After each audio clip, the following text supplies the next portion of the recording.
This video, I'm going to go through the forward low lunge stretch and the proper way to do it to address tight, restricted hip flexors. So the big muscles in the front of the hips that tend to get really hypertonic, really overbearing and tight, inhibits good recruitment of the abdominals.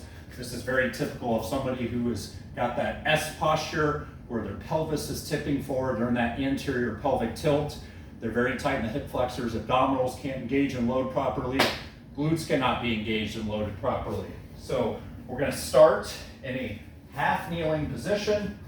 We're going to take 1 foot forward lead, 1 foot trail. The goal is to maintain the angle of the spine, and we're going to practice the brace and tuck technique as we do this. So we're going to sit up tall, we're going to get that forward lead leg out in front of the body with a good angle at the knee where it's in a strong position, not too far away, not too close. Keep a straight line, ear to hip, locking the spine in. We're going to do our tuck and brace technique. We pull the abdomen in and we tuck our tail. And as soon as I do that, I feel that back knee already digging into the ground, rooting. I already feel some stretch and tension happening in the front of the hip and upper thigh of that trail leg. So maintaining the brace and tuck, sitting up tall, I'm tightening in my abdomen, keeping my rib cage down. I'm not going to lean back and change my spine angle.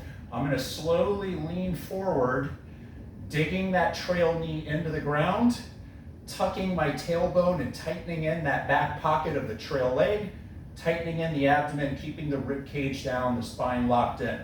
And as soon as I push forward, I feel that stretch pick up right away.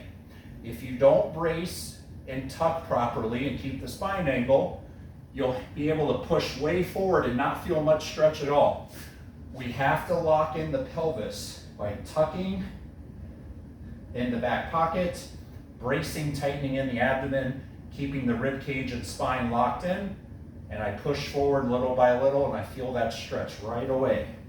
And those trail hip flexors, upper quads, you're going to hold it for 30 to 60 seconds. You're going to take a handful of long, full breaths.